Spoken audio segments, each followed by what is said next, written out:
Hello বন্ধুরা, আজকে আমরা মোয়ানাদের নিয়ে তৃতীয়তম খেলা খেলবো। ওকে, তো চলো আমরা খেলা খেলি। তার আগে বলে দেই এইটা কি। এইটা তো আমার পেজে আরেকটা আছে, তাই না? কিন্তু ওটা তো 21তম রমজানের পোস্ট ছিল। তোমরা এটা হচ্ছে মোয়ানাদের লঞ্চ। চলো আমরা একটু ভিতরে ঢুকে পড়ি।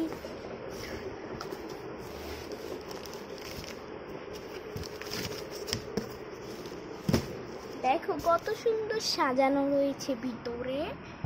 দেখেছো তোমরা কত সুন্দর করে ভিতরে সাজিয়ে রেখেছি? হ্যাঁ, অনেক সুন্দর করে সাজিয়ে রেখেছি। আর এটা হচ্ছে ওদের খাবার। তো চলো আমরা 1 মিনিট তো হয়ে যাচ্ছে, তো চলো এই সুযোগে আমরা খেলা শুরু করি। এই যে আমরা ওদেরকে একত্র করি। ঠিক, চলো খেলা শুরু করি। আরে আজকে তো মোয়ানা যদি না পড়াতে চায় তখন ওর জন্য বাসায় গিয়ে বাসার টিচার রাখবো। ওহো বাবা, মোয়ানার নানা নানিকে তো ফোন করা দরকার। দাঁড়াও। কিন্তু আমরা তো এখন গাড়িতে আছি, আমরা স্টেশনে পৌঁছবো কখন? কুলফি জিজ্ঞেস করলো। মোয়ানার নানা এমন সময় তারা পৌঁছে গেল।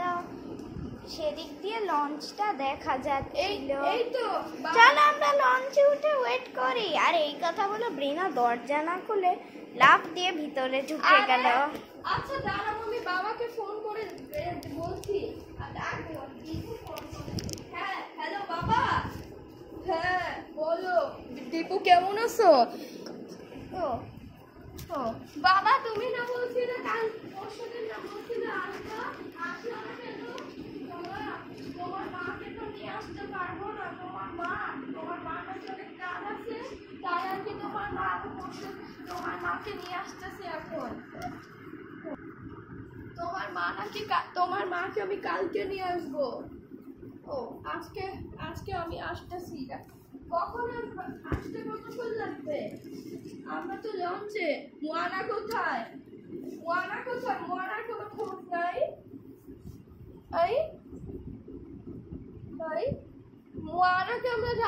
মোয়ানাকে কুলফি ঢাকায় পাঠিয়ে দিয়েছে। কুলফিকে মানে যে আমাদের পশুরা। মোয়ানা একদিন ওদেরকে ফেলে দিয়েছে। বাবা ওদেরকে আচ্ছা মতো পিটানি দাও। মোয়ানাকে বাসায় পৌঁছালে, কালকে যখন বাসায় পৌঁছাবো মোয়ানাকে তোমার লাঠিতে আচ্ছা মতো পিটানি মারো। ঠিক আছে, আমি মারবো। এখন রেখে দাও, আমার কাজ আছে। এই কথা বলে কেটে দিল। চলো আমরা জাহাজে উঠি এক এক করে। আচ্ছা। টুন টুন টুন টুন টুন। টক টক। আর সবাই চলে এলো। অমনি লঞ্চের দরজা একা খুলে গেল। লঞ্চ চলার সময় হয়ে গিয়েছে, তাই তারা জলদি উঠে পড়লো। আর অন্যরা দীপু দরজা ধরে রইলো। আর অন্যরা পটাশ পটাশ করে ঢুকতে লাগলো। আর পটাশ পটাশ করে সবাই ঢুকে পড়লো। অমনি দরজা বন্ধ হয়ে গেল আর লঞ্চটা চলে গেল। এই যে ড্রাইভার বাবা তো বলতেছে আজকেও আসবে না। কেন এখন বিনা বললা? না তুমি খাবারটা মন খারাপ করো না। নানার একটা কাজ আছে। ওয়েট। তখন সে সময় সেখানে পশু পরিবার চলে এলো। দাঁড়াও। কিন্তু তারা ওইভাবেই উঠে গেল আর বললো যে তোমরা আমাদেরকে নাওনি কেন? এখন থেকে আমরা তোমাদেরকে নিব না। এভাবে কথা বললে কিন্তু তোমাদের উড়াই দেব আমি। তোমাকে আমি উড়াই দিব। আমরা দিশা প্রিন্সেস না? আমরা দিশা প্রিন্সেসের মানুষ। তোমাদেরকে কিন্তু উড়াই দিয়ে আমি। তোমরাও কিন্তু দুষ্ট হয়ে যাচ্ছ। তোমাদেরকেও কিন্তু পড়াবো আমি। না, মোয়ানাকে ঢাকায় পাঠিয়ে দেওয়া হয়েছে, কিন্তু বাবা আজকে আসতে চাচ্ছে না। আরে মোয়ানার নানার কাজ। মোয়ানার নানা নানির তো কাজ আছে না, কাজ থাকে না। ওর মা তো মোয়ানার নানি তো অসুস্থ। মোয়ানার নানি তো অনেক অসুস্থ। ও অসুস্থ আসতে পারবে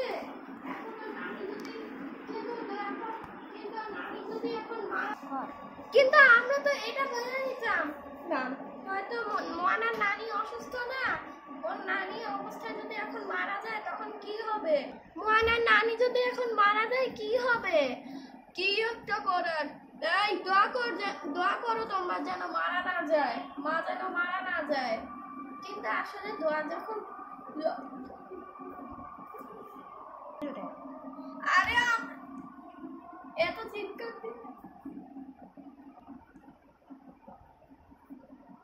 আমরা তো কিছু নিতাম না।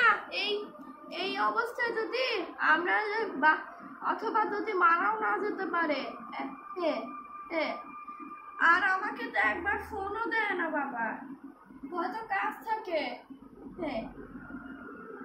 বয়স্ক মানুষ না ওরা, না ওর নানি আসলে অসুস্থ না, ওর নানি কাজ শেষ করে কাজ যখন শেষ করবে তখন চলে আসবে।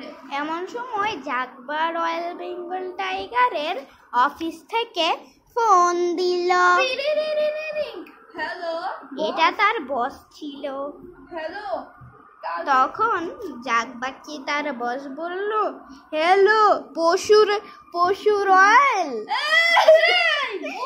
কি বলতেছেন এগুলা? তখন বস বলল, আসলে আমি আপনার নামটা ভুলে গিয়েছি। ও মনে পড়েছে, জাগবা সাহেব কে আপনি কি কালকে অফিসে আসবেন? তখন জাগবা জিজ্ঞেস করলো, আসবো, কিন্তু কেন? খোঁজ নিচ্ছেন কেন আপনি? কারণ আপনার কাজটা জরুরি, আর কয়েক পরে আপনার অফিস বন্ধ হয়ে যাবে। ঠিক আছে, আমি কালকে চলে আসবো, তুই এখন রাখ ফোন।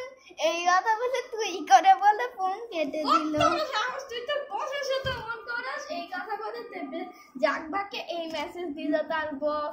তখন এই মেসেজে নো দিল। তারপর তোর বস বেরিয়ে গল্প করতে লাগলো আবার, আর বললো যে আপনি বস্তি। এটা থেকে তার বস এটা থেকে জাগবা ভীষণ রাগ হলো। খারাপ হয়ে গেছে, আমার বস খারাপ হয়ে গেছে। আমি আর এই অফিসে জীবনেও কাজ করব না, আমি অন্য অফিসে কাজ করতে চাই। ভাই আমি জীবনেও আর এই অফিসে কাজ করব না। আর শিল বলল, কেন? অন্য অফিস খুঁজতে তোমার 1 বছর লাগবে, অনেক টাকা লাগবে, ততদিনে তুমি তো গরিব হয়ে যাবা। আর এই শিলের এই কথা শুনে সবাই হাসতে লাগলো। কি হিংসা শিল! আমি হিংসা করছি, আমি কিন্তু থাকবো না বাসায়। থেকো না। এই কথা বলে করলো কি, শিল ছুটে গিয়ে জাগবাকে একটা মারলো। অমনি জাগবা উড়ে চলে গেল। শিলের বাচ্চা, তুই তোর বাবারে তাড়ায় দিলি, কত বড় সাহস! বাবা আমার কথা বলে না, বলে যে আমি নাকি হিংসা করছি। তুতি, তোমার স্বামী অনেক দুষ্টু, ওকে আর বাসায় আনবা না। কিন্তু তুতি তখন কুলফিকে ধাক্কা দিল, শিলকে ধাক্কা দিল। আরে শিলকে ধাক্কা দিল। অমনি জাগবা উড়ে চলে এলো। এই কথা বলে শিলার গায়ে এসে পড়লো। খুব ভালো হয়েছে, যেমন করছো তেমন উচিত শিক্ষা। আর তাকে আবার উড়িয়ে দিল। তোর বাবার সাথে এমন করস? কিন্তু সে তো উড়ে গিয়েছে। তখন জাগবা তখন শিল গিয়ে টুপিকে আদর করে দিল। আর জাগবা তখন আবার চলে এলো ভালো হয়ে, আর উল্টা হয়ে পড়ে গেল। আপনি এটা কিভাবে বুঝছেন? তুতি কি শুরু করছো তুমি? আপনি আমাকে বকছেন কেন? শিলকে বের করে দাও তো এখান থেকে। শিল শুধু আমার সাথে খারাপ ব্যবহার করতেছে। এতক্ষণে যখন শিল আমার সাথে খারাপ ব্যবহার করতেছিল, আমি উড়াই দিতে চাইছিলাম। আপনি কি আবার এরকম আগের মতো হয়ে গেছেন নাকি? এই জাগবা, তুই এখানে বসে থাক। তুই যতক্ষণ না লঞ্চ ছাড়ে আরে লঞ্চ তো চেয়েই গেছে গাধা কোথাকার। মোয়ানাকে মেডিকেলে রাখছি, বিনা কিন্তু স্কুলে গেছে আজকে। আজকে আজকে একটা পড়া করতে পারি নাই বলে ওর বলছে ওর টিচার নাকি ওরে মারছে। তাই আমিও আমার টিচারকে উড়িয়ে দিয়েছি। আসলে বিনাকে কেন মেরেছে জানো? কারণ সে একদম পড়তো না, পড়াশোনা করতো না বলে তার টিচার আর অনেক রাগ ছিল। কিন্তু তার টিচারও তো অনেক রাগী ছিল বলে সে তার ক্লাসে পড়াশোনা করতো না, আর তার টিচারকে চড় মেরে উড়িয়ে দিত। বিনা, তোমার টিচারও কি তোমার মোয়ানার মতো দুষ্টু না? হ্যাঁ হ্যাঁ, অনেক দুষ্টু, অনেক মারে আমাকে। আমি এই টিচারের কাছে আর পড়বো না। কিন্তু বিনা স্কুল থেকে ওইটা দুষ্টু টিচারটাকে তাড়িয়ে দে, সেই টিচারটা এলো ক্লাসের, সে বিনার ক্লাস নিবে আজ থেকে। এমন সময় লঞ্চওয়ালা লাফ দিয়ে চলে এলো, বললো এখন আপনারা ঘুমিয়ে যেতে পারেন। ওকে, এখন তো অনেক দেরি হয়ে গেছে, লঞ্চ ছাড়ার কথা ছিল দুপুর 2টায়, আমরা একটু দেরি করে ফেলেছি তো তাই আমরা দুপুরে 2টায় ঘুমিয়েছিলাম। আমরা দুপুরে 1টায় ঘুমাই, 1 ঘন্টা ঘুমাই, কিন্তু আজকে আমরা ভুলে 2টায় ঘুমিয়েছিলাম, ঘুম ভেঙেছে 5টায়। কিন্তু আমরা এতক্ষণে জাহাজ লঞ্চের সব কিছু রেডি করতে পারিনি। তাই আপনারা ঘুমিয়ে পড়ুন, আমি হচ্ছে এই সুযোগে রেডি করে ফেলি জিনিসগুলা। কালকে সকালে দেখবেন যে আপনারা পৌঁছে গিয়েছেন আর জিনিসপত্র রেডি হয়ে গেছে। না পৌঁছাবেন 11টা 12টার দিকে, কিন্তু দেখবেন যে জিনিসপত্র রেডি আছে। এখন আপনারা খান, খেয়ে ঘুমিয়ে পড়ুন। আর এই সুযোগে আর বন্ধুরা বলো তো খেলাটা কেমন হলো? আজ আমরা এখানেই বিদায় নিব। নিশ্চয়ই তারা পৌঁছলে আমি তোমাদেরকে আবারও কল দিব। Bye bye.